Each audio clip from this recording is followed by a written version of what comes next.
قدرمنو د پښتنو د نسب څېړنه کې زه تاسو ته مخاطب یم. څوکه به یو شی تاسو سره شیر کوم نو به اسانه کیږي. که نن د پټان پر کلمه باندې تاسو ته وغږږم. پټان کلمه د پښتنو دپاره استعمالیږي په کتابونو کې، په انګریزي کتابونو کې، په اردو کتابونو کې، د پښتنو په کتابونو کې، په فارسي کتابونو کې، په نورو ادبیاتو کې د پښتنو دپاره د پټان توری راځي. په خپله د اولف کیرو کتاب دی پټانس د پښتنو د تاریخ په اړه مشهوره کتاب دی، هغه هم دغه پټان توری راوړی دی.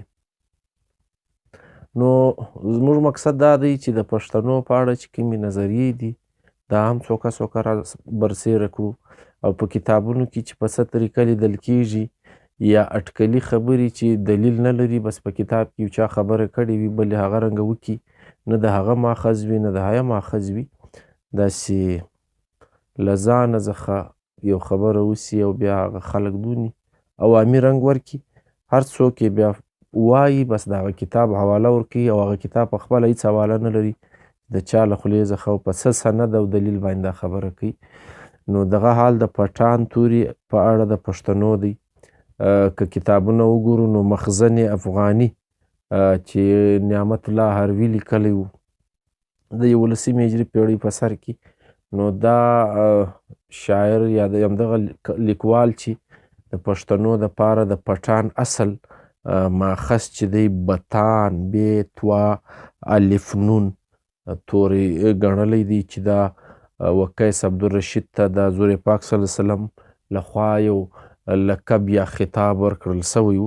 نو دا د پښتنو دغه لقب چې دی د پټان له دغه بتانه څخه اخیستل سوی دی. نو دا بتان چې دی و هغه لرګي ته ویل کیږي چې کښتۍ چې دا پر مرتب کیږي او په دریاب کې چلیږي، ډېر مضبوط حیثیت لري. نو دا د کښتۍ د ملا ترس دی دغه د سختوالي یا د کلکوالي له جوره داسې مفروضه ده. زه چونکې د پښتنو پر نسب غږېږم نو د مخزن افغاني ډېر شیان به دلته موږ سره ډسکس کوو. د مخزن افغاني چې نعمت الله حروي په هغه زمانه کې د یو چا جواب کوي، د هغو دپاره خو صحیح و، خو دلته مفروضې داسې راپورته کړي چې پښتانه یې بني اسرائیلو ته بوتل او بیا یې هغه دونی خلکو فالو کړل چې هر چا ولیکل. نو دغه د بتان خبره د حضور پاک صلی الله علیه وسلم لخوا وقیس عبدالرشید ته ورکول، نو بیا وایي له دې ځه پټان وتلی دی، د هغه تلفظ دی په پښتنو کې.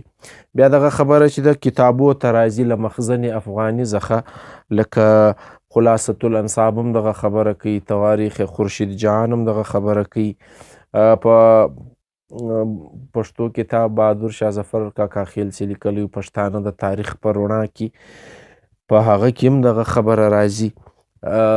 میجر راورټي په خپل ګرامر کې په 14 مخ باندې هم دغه خبره کوي. دغه خبره کوي بیا پر مخ باندې د دې وضاحت کوي، وایي which made the prophet bestow on him the surname of بتان or پتان، د په پښتو باندې بتان او پټان راوړی دی، which in Arabic means the most of a vessel without cannot sail, neither can the ship of war sail along without the most of battle. هغه خبره د راورټي هم په ګرامر کې پر 14 مخ باندې تاسو کتلی سئ دا خبره راوړې ده. یعنی بیا دا نظریه چې ده بیا خوره سي. اوس د مخزن افغاني دلیل څه دی چې دا د نعمت الله حروي دلیل دی د پښتنو د بني اسرائیلو نظریه ده، پر دې باندې به زه تاسو سره غږېږم. نو دوی چې کوم دلایل وایي هغه دلیل له به ځو هلته واقعي داسې دي که نه دي. نو د بتان یا د پټان نسبت چې دی دا د دا رنګه راوړی دی او دا ځله خور سوی دی په پښتنو کې، د نورو ژبو په کتابو کې، په انګریزي کتابو کې. نو قسم دلیلونه چې دی هر چا ورسره راوړي دي. د ځینې خلکو یا خصوصا که زه یو سړی یاد کړم نارویژي ختیځپو مارګنسټیرن، هغه بیا وایي په پټان کې ماته د پښتانه ریشه معلومیږي. هغه ډېره خوندوره خبر کوي. ما د پښتون لغت په څېړنه کې هم تاسو ته ویلي چې مارګنسټیرن چې دی هغه د دې سیمې په لغتونو او په فلالوجي په اصولونو باندې خبر سړی او په ژبو باندې ډېره ښه څېړنه وړاندې کړې ده. نو د ده خبره دا د پښتان او د پښتانه له حوالې څخه ځینې خلک تلفظ نشي کوی، نو دوی وایي دا ماته ښکاري چې دا پټان و له پښتانه وتلی، پښتانه پټان. ځینې خلک بیا دا وایي چې کله چې پر مرهټیانو باندې د احمدشاه بابا هلته برید کیږي یا جنګ کیږي، نو د مرهټیانو لخوا د پښتنو د تذلیل دپاره دا نوم چې دی دوی پټ آن چې دی دا مرکب نوم ورکړی و. نو دا هم که د احمدشاه بابا له دوره سره وتړو خو ډېره مسخره ښکاري، ځکه چې زه تاسو ته داسې دلیلونه ووایم چې هغه تر احمدشاه بابا هم 200-300 کاله مخکې خلکو راوړي دي او زموږ په ادب کې سته، نو بیا خو دا د دغه نظریې په خپله باطلیږي. یوه نظریه بیا دا ده چې د پښتنو له لرغوني د غور له غرونو څخه کډې چې دي هغه د هندوستان پر خوا باندې راغلي دي. په فرشته تاریخ کې یا تاریخ فرشته کې چې قاسم فرشته خوندوره څېړنه وړاندې کوي، وایي دوی چې دي دا د هند و خواته کډې وکړلې. د غور له غرونو څخه لفظ یاد لرئ، نو هلته د بهار په پټنه نومي ځای کې چې دی دوی واړول او هند او د هند شاوخوا د سیمو خلکو د پټنه د سیمې له وجې دا خلکو ته پټنه، پټانه، پټانه او پټان ویل پیل کړل او دا نظریه چې ده خوره سوله او د هلته دوی پټانان وبلل. ښه، دا خبره ځای هم نیسي، یقینا د یو ځای له نامه سره تنصیب کیږي او په فلالوجي باندې به وروسته بیا نور هم راواضح کوو چې یو ژبه د یو نامه سره څونې راپورته کیږي. نو دا پټان توری د پټنه له حیثیته د پښتنو دلته آبادي سي ده، شاوخوا خلکو ورکړې ده، دا ډېر ځای نیسي، دا ډېر خوند کوي. دارنګه که چیرې دا 2-3 نظریې چې دي دا، بلکې زه به دا وایم چې میرزا خان انصاري هم پټان توری یاد کړی دی. نو دا ماته تر که د ده شعر او د ده ژوند ته وګورو نو دا ګسه د نعمت الله حربي تر مخزن افغاني هم زوړ شعر دی، نو هغه له کومې خوا رااخیستی دی. زما دا نظر دی، دا زما څېړنه ده. ښایي د میرزا خان انصاري شعر خو دا تاریخ نه لري، خو د ده ژوند تر 1040 پورې کنفرمه دی. نو په دغه 1822 کې په دا مخزن افغاني هم لیکل سوی دی. نو د دغه کتاب د دغه شعر دا له مخزنه راغلی دی او که تر دې له مخه دی. زما دا دعوه ده چې زموږ دغه لوی شاعر په خپله دا شعر مخزن بې لوستی نه وي، لیکن د پښتنو دپاره دا توری سته، د پټان توری دی. زه تاسو ته شعر وایم د میرزا خان انصاري، یاد یې لرئ چې 4-4.5 کاله مخکې شاعر دی. نو زما دا دعوه ده چې دا پټان توری چې دا سړی راوړي دا تر مخزن افغاني هم له مخه دی. بیا به څه کوو؟ یعنې زموږ دا نوم د پښتنو دپاره ډېر زوړ دی.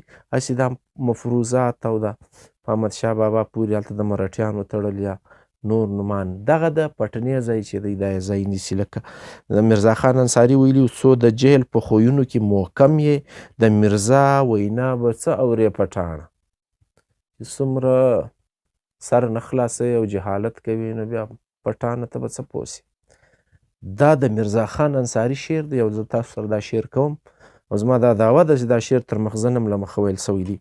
ښه، که په دې باندې تاسو دغه نه کواستی یقین یا لږ به نور داسې راسو زموږ په شعرونو کې دا سړی دا توری راغلی دی. او ملا عبدالنبي بیټنی د 14مې هجري پیړۍ د سر په شاعرانو کې د کندهار د سیمې یاد سوی دی. صوفي شاعر دی، صاحبي دیوان شاعر دی. نو د احمدشاه بابا د زمانې د 12مې هجري پیړۍ پای هم د ده ژوند ورسره لنډوی سو. د 14مې پیړۍ په سر کې د یادیږي. نو دا بیخي سره نږدې وختونه دي. دغه 10 کاله کې دا شاعر بیا څه وایي، دا بیا له کومې خوا واخیستی. وایي نیکو بد سره څرګندې فهم وکړه، ای نبي حبش څرګندې له پټانه. دا د پښتانه شعرا پر 440 مخ 2م ټوک باندې دا شعر راغلی دی. تاسو په خپله کتلی سئ. او که دا شاعر پرېږدو بیا بل شاعر زموږ ستر خوشحال بابا وګورو، هغه هم استعمال کړی دی. نو خوشحال بابا او دا میرزا خان انصاري، د خوشحال بابا د ژوند 18 کاله چې دا میرزا خان انصاري لیدلی دي. بیا خوشحال بابا نور رای خواته دی، یعنی میرزا خان انصاري تر خوشحال هم زوړ شاعر دی، هغه هم استعمال کړی دی. خوشحال د پټانې مؤنث صیغه راوړې ده، نو د پټان مؤنث یې استعمال کړی دی. نو د خوشحال ذهن ته چې رسېدلی آیا دا له مغزه نه راغلی دی؟ که ګسر په پښتنو کې دا نوم ستا او خوشحال بابا په ارمغان کې یو شعر دی، مخې دی 1591 وایي: مهر دی له دله لکه مو له مخه ورک سو، مهر دی له دله لکه مو له مخه ورک سو، راشه ناترسي لور د ترکه د پټانې. دا توري سته زموږ په ادب کې. مطلب مه دا دی چې د پټان توری د پښتنو نوم دی، دا په دا فرضي نظریو باندې نه دی ولاړ. پښتون، افغان، پټان دا درې سره نومان چې دي دا د پښتنو دپاره لرغوني نومان دي او یوه قام ته ویل سوي دي. او دا د پټنه آبادیانې چې دي په دې سیمه کې که د پښتنو له وجې دغه سیمه پټنه بلل سوې ده، او که د دغه ځای نوم له مخه پټنه دی پښتانه ورغلي دي دا تنصیب ورسره سوی دی. دا هم په ژور څېړنه باندې کتل غواړي. خو بهرحال د پښتنو نوم دی، د پښتنو په ژبو کې په ادب کې دا توری ژوندی دی او فرضي نظریې چې دي هغه موږ نه قبلولی سو نه ځای نیسي. لهذا کومې فرضي نظریې چې دي هغه په ډېر ښه انداز باندې د فلالوجي په اصولو باندې رد کولی هم سو. نو مقصد مه دا دی چې پښتون ورته ووایو، افغان ورته ووایو یا پټان ورته ووایو، دا درې سره چې دي د یوه قام نومونه دي.